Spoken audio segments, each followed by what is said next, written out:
everybody, it is time for my May favourites. Slightly delayed, I'll admit, but here we are. I didn't want to get into this video without addressing the Black Lives Matter movement. I said on my social media recently that I find it really difficult to know what to say when, especially with social media, it's so easy to say and do the wrong thing.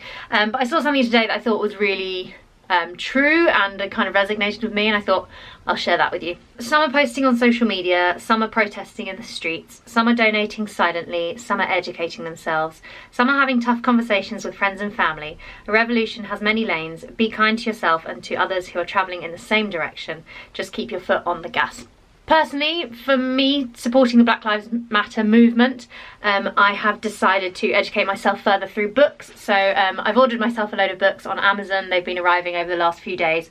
I was really pleased to see lots out of stock actually, so I think a lot of people are taking the same approach as I am. So these are two that I'm going to get started on. I've also been having those really honest and open discussions. I've spoken to Elliot about it, I've spoken to Louise about it, and my friend Lottie. Just really kind of blunt discussions, if you like, about race and discrimination, and it is uncomfortable. I think it was Greg James that said on Radio 1 that, you know, those conversations are uncomfortable to have, but it's so important. And of course, signing petitions is a really quick and easy way to show your support. Every name on those petitions count. I saw that a lot of people, millions and millions and millions of people posted the black square on their social media, but not even half of those people signed the petition for George Floyd. So, you know, there we go. That's my personal point of view. I don't want to pressure anyone to do anything in particular, but I think those are three easy things that you can do to get on board to support the movement if you're not already. With that said, let's move on to my May favourites. There aren't too many this month, and as usual I will do the books at the very end for you people that are not booky. So the first one is a very grown-up favourite, and it is the Gold Orchid Lenore fabric conditioner. So Elliot's mum has used this ever since we've been together, so for like 4.5 years now, and every time I go to their family home I'm like, oh, your washing smells amazing. So we now get this in our family too, and I just can't tell you how much I love it. Sometimes if I get a whiff of myself, I'll just like snuggle onto the sofa with like my sleeve up and just sniff it. It's lovely. Oh god, it's so good. Yeah, so big fan. Okay, so next up is Facebook Marketplace. I had never bought anything on Facebook Marketplace before, and this month I bought 3 things. I bought a chair, which I painted. I bought a basket, which I've created a hamper out of, and I bought 21 picture frames, of which I've sprayed a load of them black, and framed a load of things, which is super cool. All of these things were unbelievably cheap, and it's kind of like eBay, however you don't have to pay for the postage and you can get bigger items because obviously it's local to you. So I'm thinking now, because I want to get rid of this chest of drawers, I want to buy a wooden one for when Elliot and I have our own house. So I think what I'll do is I'll try and find a wooden one on Facebook Marketplace to do up, and then I'll pop this one on Facebook Marketplace, and I guess as long as someone's got a van they can come and get it. And yeah, Facebook Marketplace is the one for me at the moment. I can't stop scrolling on the page. I want it all evening. My next favourite is, I guess she's an influencer. I think she's a presenter of sorts. I'm not really sure how she became famous, but it's her Instagram account in particular is my favourite, and her name is Chessie King.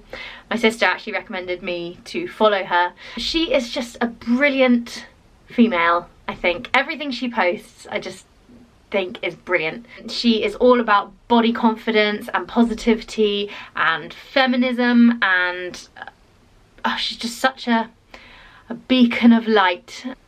Oh, I don't know. It's hard to give an example. Have a little look. My mum in particular wasn't the biggest fan of her. My sister and I think she's brilliant. Maybe she's one of those kind of love-hate people, but yeah, she's definitely a favourite of mine this month. Though, yeah, have been keeping a close eye on her Instagram page. 2 more before I get onto books. The first is a series on Netflix, and it is The Crown. I know that I'm late to the bandwagon on this one, but Mum and Craig started watching it, and I just got sucked in.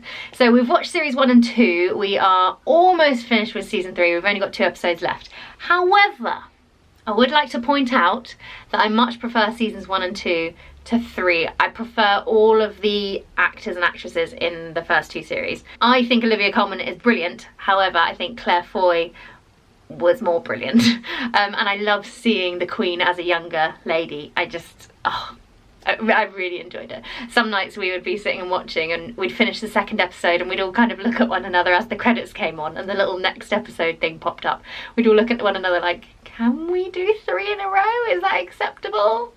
I also have a book that relates to The Crown, but that's coming later.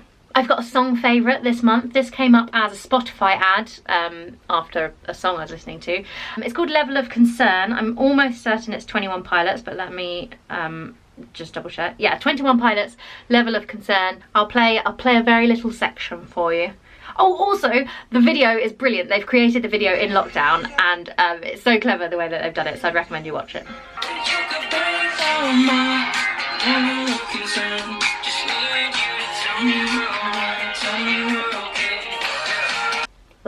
Loving that song very much. Okay, so on to books. I haven't read as many books this month as I did last month. There's only 4 here. The first is Fix Her Up. This is by Tessa Bailey. It took me a little while to get into this one, but once I was in it, I really enjoyed it. I really liked the ending. I liked the story. Oh no, the only thing about this is that the intimate scenes are awkward, to say the least. I was physically cringing. But if you can get past that, fine, it's a good storyline. The next was The Garden of Small Beginnings. This is by Abby Waxman, who I am a big fan of. This was a nice story, but this is probably my least favourite book of hers that I've read so far. Nice story for a mum, I think. If you're a mum, you might like this one. I did enjoy it, it just wasn't my favourite. That was that one. And then the third, usually I buy myself second-hand books, but I was in WH Smith and I saw this one in the charts and I was like, I want to get myself a new book. This is called The Bookshop on the Shore by Jenny Colgan, I think. Again, took me a little while to get into, but once I was in it, I really enjoyed it and I really enjoyed the ending. I would compare this storyline to The Sound of Music. And I'm not really sure why it's called The Bookshop on the Shore, to be honest. I don't think that's the best title for it.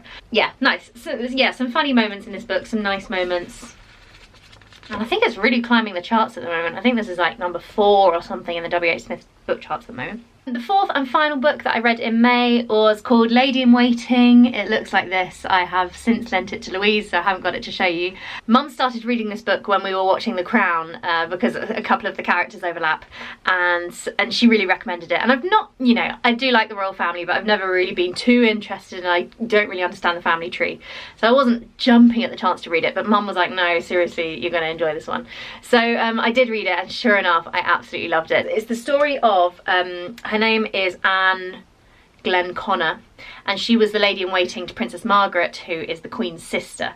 And it's basically the story of her life and the husband that she married, Colin, who is absolutely bonkers. And it was really interesting. It made me laugh, it made me cry.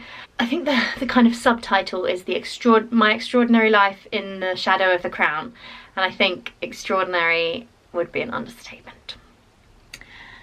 I've been recommending this to everyone, actually, so if you can get your hands on a copy. It's a quick read as well, it's quite big text and not too massive. I would definitely recommend that one. In fact, out of those 4 books, Ladyinwaiting is the one that I would recommend the most. And that's it. That brings me to the end of my May favourites. I hope you enjoyed. I'm already halfway through another book, so definitely be more books in my June favourites, which is crazy. Where is this year going? This year has been mad and will go down in history, hopefully for all the right reasons. Fingers crossed. Anyway, thank you very much for watching, and I will see you very soon with most likely a vlog. Goodbye.